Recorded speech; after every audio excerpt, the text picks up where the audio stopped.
From the close order studio that is my room, I'm Edward Fawcett. We're in the penultimate week, and despite a couple of drops, we're still sat solidly at 98 players, which is fairly incredible for a tournament of this size and length. We're going to be looking at some weather with our usual useless weather reporter, and then some interesting collegiate sports reporting at the end for you. Yes, thanks. As you can see, the weather is looking pretty bright. Most factions managing to hit that 40% mark, where I've arbitrarily decided that that means it's sunny. There are a few exceptions, mainly the largest player base of a faction, which is Bretonnians, sat at only a 20% win rate despite having 15 players. Other than that, Chaos Dwarves only coming in with 3 wins across 9 players, and then the usual suspects, the Lizardmen and the Ogres, having a little bit of damp weather. Beastmen have had a barnstormer of a week, with 5 wins and 2 losses, taking them to a solid 71% win rate, which fantastically keeps them at 51% overall. I say it every week, Beastmen truly are the faction that you either win or you lose, and it's nice to see them sat around that 51%. Speaking of barnstorming, Bretonnians have had to return home to their own fields because their barns have been stormed. 15 players, only 3 of them managed to get a win this time round, not a single draw, and not a single win for the Errantry Crusade. 3 Errantry Crusade players, and all of them have had to return home in shame. Their crusade over. We had 1 win for Grand Army, which is not a great win rate, out of the 4, 25%, and then there were a couple of them in there for Exiles, which is looking a little bit more solid. Exiles quite consistent with that artillery. Chaos Dwarves come up a tad short. I'm going to get fired. But they haven't got as bad a win rate as it looks. They've got 3 wins and 2 draws. Draws are something that you typically see for the draw factions, and it's nice to see that reflected in their evil cousins. That said, I'm really starting to appreciate how dynamic the Chaos Dwarf army can be. There's a lot of stuff that's really good in there. It's just a shame that it's not the dwarves. Maybe if we get some tweaks that make infantry a little bit better down the line. The best elves in my heart, but not the best elves of the week. However, Dark Elves have had a fantastic showing. They have gone 2-1, and I believe the one might have been just that the game wasn't played. So I'm going to argue that they've got a 100% win rate. Obviously, been playing a lot of Dark Elves, do appreciate them, and it's been interesting to see what people have brought. One of my favourite lists was the Double Dragon, which has been performing pretty reasonably over well, given that it's 2 lords instead of any spellcasters on there. There is some Doomfire Warlocks, but there's no real dispel threat. It's just full violence, full send, full damage, and I like to see that. On to the Dwarves. We've had an okay week, 40%, 2 wins, 3 losses, but that's 1 big win, 1 medium win, 1 small loss, 2 absolute stomps. They are easy to step on because, they're so close to the ground. But it's interesting, we've seen a lot of people move away from Dwarves, and we're now at a point where there's mostly Expeditionary Force players. There's no Royal Host left, as far as I can see, and it's, the X-Force lists are doing okay. They've got a slightly better proportion of the representation than the Grand Army, I would argue. But, I think it'll be interesting to see what happens to them down the line. Dwarves would really benefit from some rules where there's scoring throughout the game, or something, objective base. Not something I'd like the game to move towards fully, but, perhaps something partially within a rule pack. 1 or 2 missions at an event could maybe do a lot to help Dwarves out. On to factions that are doing slightly more okay than I think they probably should be. Empire had a good week, 3-3, and weird, slightly interesting fact, all of the wins came in at 16 points. I don't know why. All of the losses came in at different numbers, 0, 6, and 9. That's less interesting. But the Empire players have actually done pretty okay. So after 6 weeks, we've got 2 with 3 wins, 1 with 4, 2 with 2, and then 1 with 1. So we're looking at that sort of very middle of the road army, but much stronger than you might expect if you look at some of the data sheets. Obviously, Empire getting some new rules very soon. Very excited to see that. Had some new models released and teased, so we'll see how that does for SBOT 3 that'll be coming soon TM. Following up with factions that are definitely going to need an Arcane Journal soon, and are also getting one, we've got High Elves. High Elves had a great week. 3 wins and a draw. Not a single loss across all 4 High Elf players. Looking really solid there. Taking them up to a real stonking 37% win rate. There's not a lot to say there. I think the things that are good in Empire have definitely been played out. Although, I'm not seeing a lot of people playing around with chariots and, inside your units. who knows how long that lasts? Make the most of it. Make hay while the sun is shining. Lizardmen, look how they massacred my reptiles.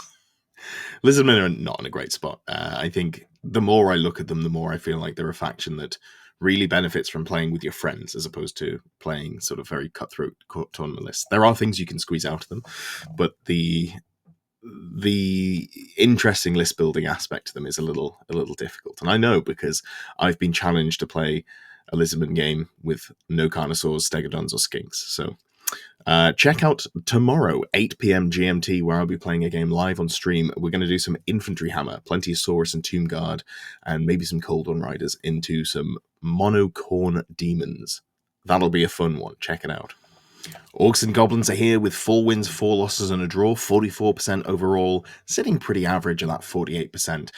We have got a little bit of diversity within the lists. Obviously, we've got those big Goblin poison shooting bricks that are so popular.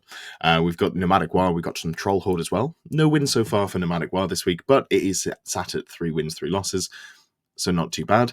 And Troll Horde as well, looking at a win and a loss. Between the two of them, they get a perfect 20 points, so good job, chaps.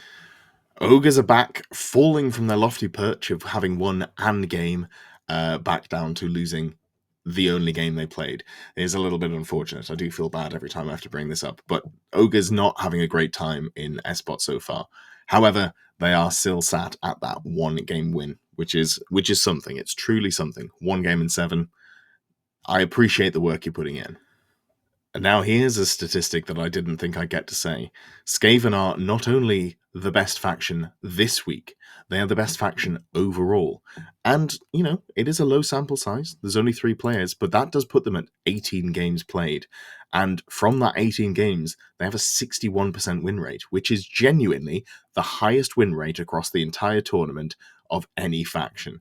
So, you heard it here first. Skaven are OP, get in the undersewers, start a rat killing campaign. They're coming out the goddamn walls. You gotta stop them.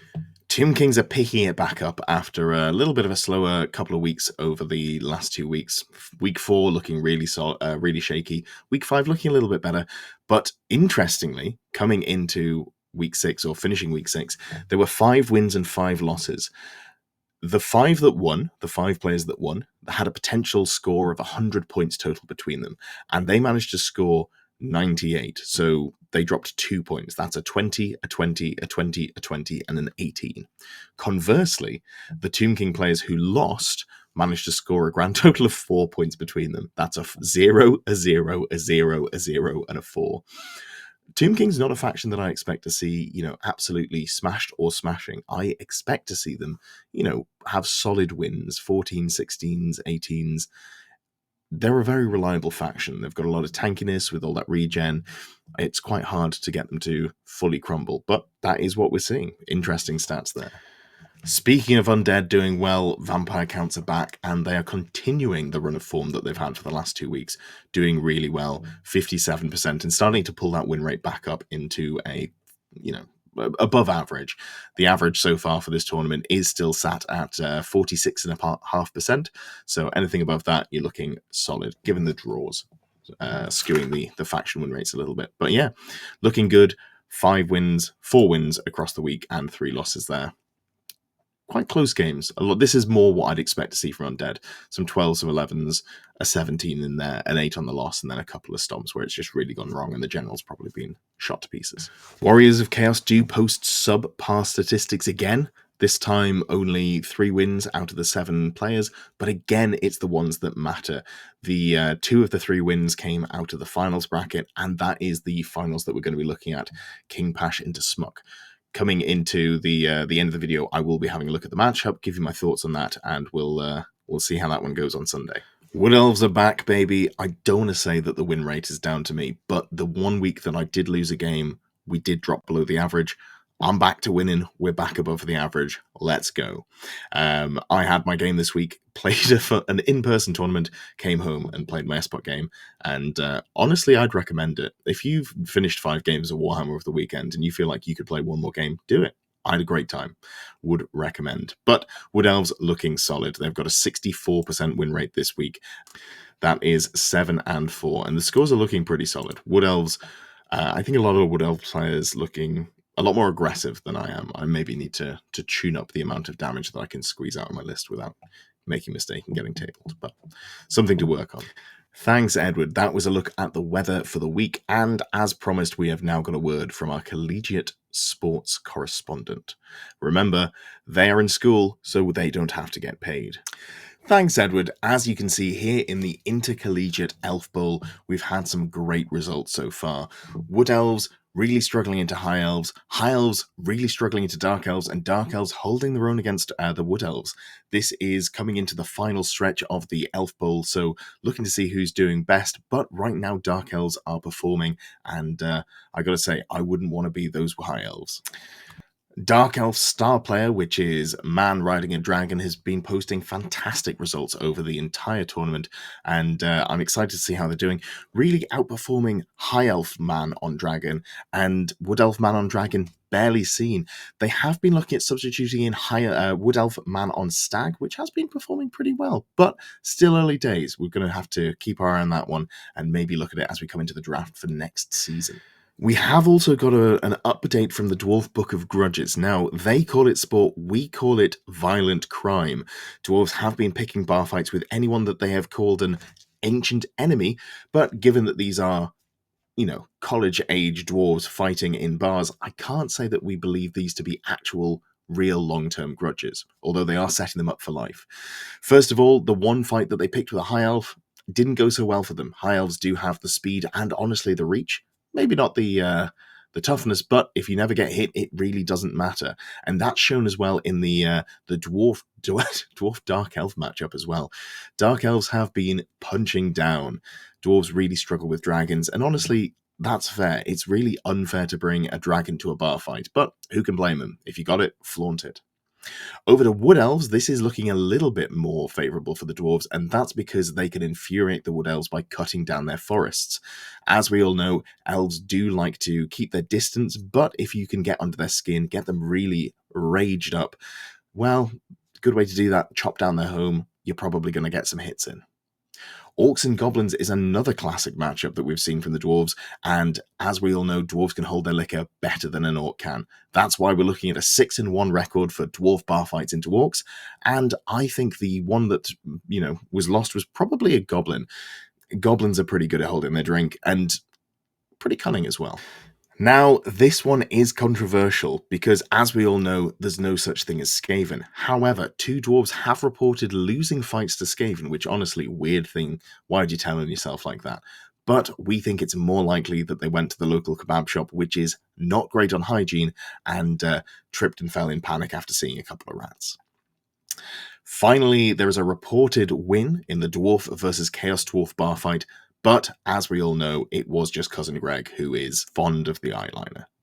You're just beating up a goth. You're not killing Chaos Dwarves, you're beating up a goth. Have a word with yourself.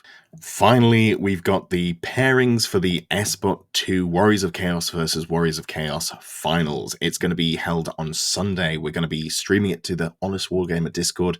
We're going to be recording it. It'll go up probably either to the Patreons or on some channel somewhere. But don't worry, you'll hear about it here. We've got, first of all, Adam's list. As always, it's impossible to show new recruit output without sort of cutting something or the text being really small. I'll put the matchup link down below if you want to have a closer look at the list, but I will go through them here as well. So what have we got? Well, we've got Adam, first of all, and out of the 2 lists, I personally feel like Adam's list has the advantage, and I'll go into why in a second. So Adam has got the tooled up Chaos Lord on Dragon. That's the Mark of Nurgle, so your opponent's having to reroll 6s to hit you. Ogre Blade, so you hit super hard. Triple Favor of the Gods, because you really don't want that stupidity. Brazen Collar for Magic Resist 2 for only 20 points. And Enchanting Aura to give you strikes last. I was not a big believer in that Enchanting Aura, and then I had it explained to me that it is purely for Monster Slayer. If your opponent charges you, has Monster Slayer, but then has to fight against 5 or maybe even 6 Ogre Blade attacks before they get to swing at you, that's a pretty good defense against it, which makes sense to me. There's a Sorcerer Lord, as always, with the Infernal Puppet, Spell Familiar, Armor of Meteoric Iron, Mark of Tzeentch, battle magic on a demonic mount as well, getting up to 4 wounds with a 5 up that can't be reduced, and you're casting at +5 if you're in a unit. The unit they're going to be in is the Marauder Horseman, Marcus Inch, shield, javelins, all the good stuff there. They're mostly just there as a casting bunker, and the rest of the core is taken up by 2 units of Forsaken. There's a 10 and there's a 7 Forsaken by Slanesh to give them Swift Stride, actually get them into combat. Then into special, we've got 4 Dragon Ogres. Most people have been running 3. I have experimented with 4 recently. I really like what Adam's been doing with them. You have to kill every single model to get any points out of them, which is surprisingly hard. There's 16 wounds in there at T4 with a 3-up save. They also hit pretty hard as well. Great weapon attacks. The big problem with any sort of monstrous infantry or cavalry is just getting the hits. They have an okay weapon skill, but a lot of the time you're just going to be fishing for those 4s, which is okay but not ideal. And strength 7 great weapons can actually threaten a dragon as well, which is pretty terrifying. Don't forget the big unit of Chosen Chaos Knights. Adam did talk about it in the State of Play video that we did for Warriors of Chaos. I'll link that down below as well if you want to hear more about his list and how they work. But they just hit really hard. They're drilled. They've got full plates. They've got that 2-up save. Pretty lackey in command, but you don't really need them. You don't need to give away those banners. Just a really solid list. I really like it. It's quite independent. Everything in there can function independently. Doesn't need spells to go off. And that is the reason that I think that maybe Adam has an advantage, because on the other side of the table, we've got Pash's list as well. Now, Pash is bringing a big bus, basically, of Chaos Knights. There are 10 Chaos Knights. You've got the full command in there. Mark of Chaos Undivided, Brazen Collar on the champion to give them magic resist 2, Icon of Darkness to give them -1 to be shot. Got a musician as well. I really value musicians, so good to see that there. They're joined by basically 1,000 points of characters. When I say basically, I mean exactly 1,000 points of characters.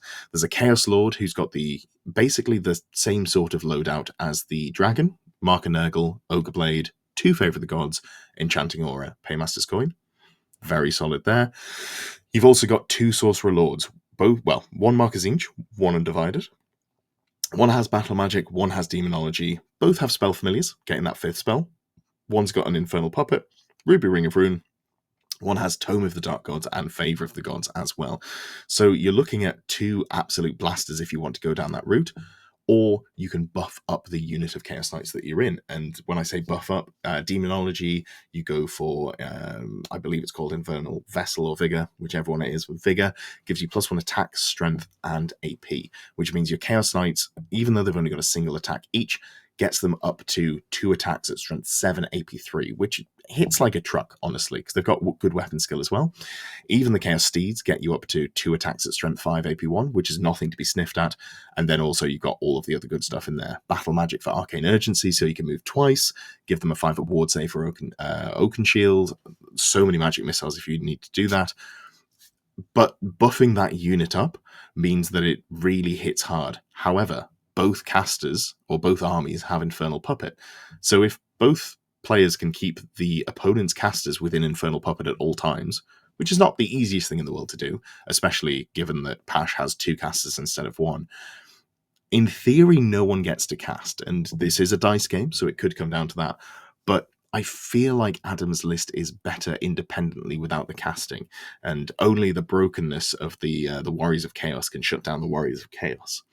For the rest of Pasha's list, we have got a individual Dragon Ogre Shout Attack, twice, 2 of those, and then 3 Dragon Ogres as well. All of them have great weapons and heavy armor, and then there is a gigantic spawn with the Mark of Nurgle, something that I'm seeing a little bit less of due to the poison shooting, but we've got to the point where that's not an issue.